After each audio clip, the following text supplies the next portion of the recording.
Est-ce que vous avez remarqué l'évolution des jeux vidéo à travers les années? Est-ce que vous avez remarqué une différence par rapport à l'époque, par rapport au modèle économique et à comment les jeux fonctionnent après la sortie? Certaines personnes qui me regardent en ce moment n'ont peut-être même pas assez d'ancienneté pour comprendre ce que je veux insinuer, mais ne t'inquiète pas, même si tu as commencé les jeux vidéo hier, tu vas comprendre comme tout le monde qu'est-ce que je veux insinuer. Pour les plus jeunes d'entre vous ou ceux qui ont commencé récemment, est-ce que vous savez qu'à l'époque, un DLC sur un jeu était payant? Est-ce que vous saviez qu'une nouvelle map sur Call of Duty coûtait en moyenne 15 à 30 euros? Est-ce que vous saviez que pour des nouvelles missions sur GTA, il fallait payer un DLC externe à GTA? C'est simple.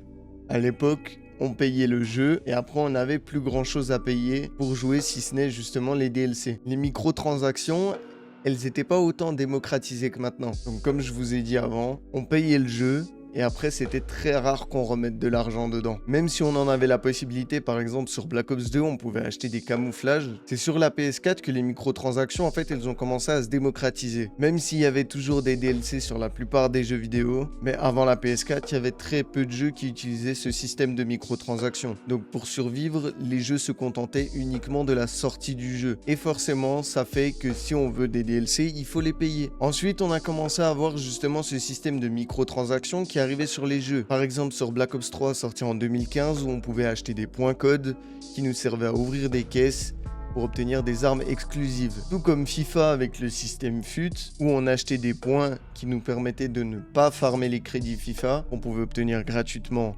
pour acheter des packs, on payait, on mettait de l'argent et en échange on n'avait pas besoin de farmer. Et les deux jeux utilisaient le même système, donc Black Ops 3 et FUT. Et il y a sûrement d'autres jeux qui l'ont fait que j'oublie, mais faut pas m'en vouloir, on va pas parler de tous les jeux qui ont fait ça. Et ce modèle économique, il a un nom. C'est le même nom qui est utilisé pour Clash Royale, Clash of Clans, Brawl Stars et tous ces types de jeux mobiles. C'est le pay to skip. Un jeu pay to skip, c'est justement ce que j'ai expliqué tout à l'heure. Le fait de pouvoir payer pour ne pas devoir farmer. Donc tu payes en échange de gain de temps. Tout ce que tu as payé, un joueur peut l'avoir gratuitement.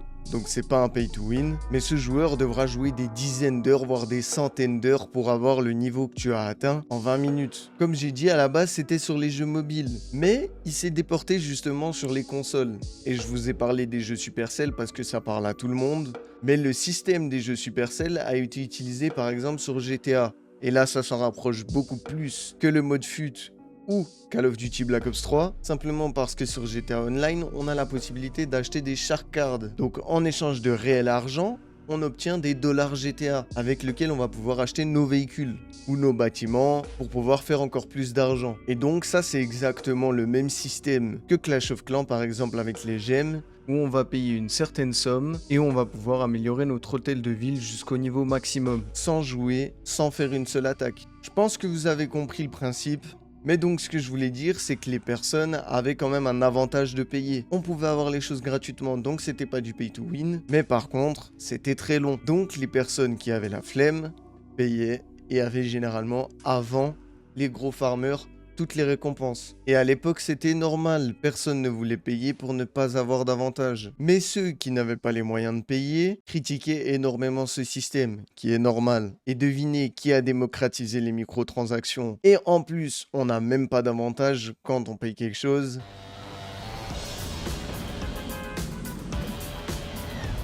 Et oui, encore lui. Toutes les personnes qui détestent ce jeu vidéo ne peuvent pas dire qu'il n'a rien apporté aux jeux vidéo. Il a vraiment apporté une grande touche de fraîcheur aux jeux vidéo, mais est-ce qu'elle est bien? Parce que maintenant, ils nous foutent du cosmétique sur tout et n'importe quoi. Et du cosmétique, c'est quelque chose qui ne va pas vous donner d'avantage. C'est uniquement pour la beauté visuelle, enfin, normalement. Hein, Activision?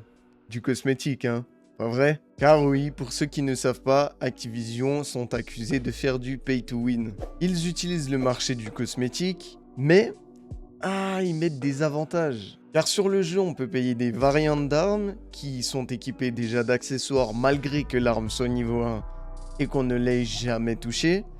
Donc c'est du pay to skip. Et malgré qu'on n'ait aucune confirmation, j'ai quand même l'impression que les armes qu'on peut acheter dans la boutique font plus de dégâts qu'une arme normale équipée des mêmes accessoires. Je suis pas tout seul à avoir cette impression là, beaucoup de personnes me l'ont déjà dit, mais on est sûr de rien. donc je vais pas avancer ça. Si vous avez des informations, n'hésitez pas à me les donner dans les commentaires, mais moi personnellement j'ai trouvé aucune confirmation de ce que j'avance, donc j'émets qu'une hypothèse. Et pourtant j'achète toujours leurs jeux, oui.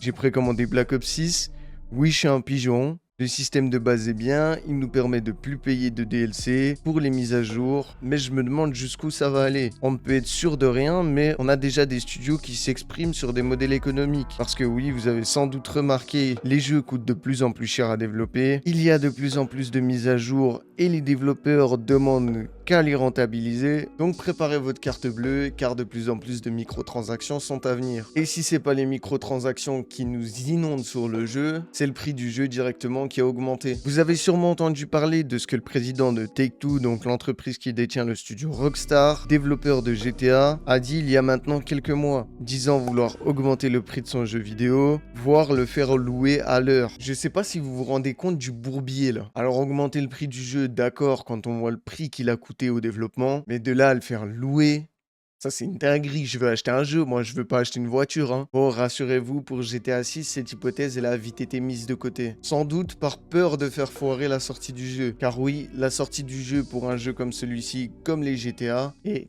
très importante. Et c'est le moment le plus important dans la durée de vie du jeu. Car si on a réellement le choix de payer ou non, lorsqu'on joue, ça veut dire qu'on paye entre 60 et 80 euros une seule fois, et après on ne rapporte plus rien à Rockstar. Et on leur coûte même de l'argent quand on joue online, parce qu'il faut payer les serveurs, les développeurs, etc. Et il est là l'avantage pour les studios d'avoir des microtransactions, que ce soit pour de la cosmétique ou du pay to skip. Grâce aux microtransactions, justement, le jeu vidéo continue de générer de l'argent pour l'entreprise, et l'entreprise envisage beaucoup plus de moyens pour une durée de vie plus longue. Alors maintenant, reste à voir comment les studios vont continuer d'utiliser ça, et s'ils ne vont pas en abuser. Car vous avez remarqué, le marché du AAA est un peu en train de se casser la gueule aussi. Tous les jeux se ressemblent à peu près tous, et toutes les entreprises remasterent à peu près tous leurs meilleurs opus. Coûtant moins cher car il n'y a plus qu'à travailler les graphismes. Oui, c'est compréhensible de vouloir rentabiliser, mais ils génèrent juste de plus en plus d'argent, et ils en veulent toujours plus. Oui, c'est des businessmen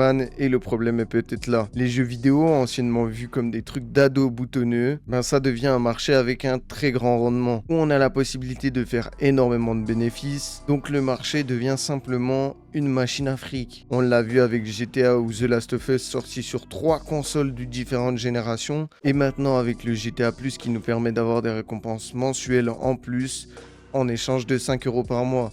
Oui, un abonnement. Exactement. Et nous, on est pris petit à petit pour des pigeons. C'est pour ça aussi que plein de petits jeux indépendants commencent à émerger. Même si les graphismes sont moins beaux et qu'ils ont des plus petites équipes, le jeu n'est pas pensé comme une machine à fric. Et surtout, le jeu ne ressemble généralement pas à celui de l'année passée ou à son concurrent direct. Certains amènent un délire tout autre qui est parfois très bien. On pourrait parler du Game Pass aussi, où pour 13 euros par mois, on a accès à une bibliothèque de jeux énorme. C'est à se demander comment ils rentabilisent tout ça, tu vois. Mais apparemment, ils y arrivent. Sinon, ils auraient déjà arrêté depuis longtemps. Mais ils avouent quand même que c'est pas une solution économique durable. Donc ça veut dire que sur le temps, ils savent pas comment ils vont être rentables. Bref, tout ça pour vous poser une question à vous aussi. Jusqu'où ça va aller?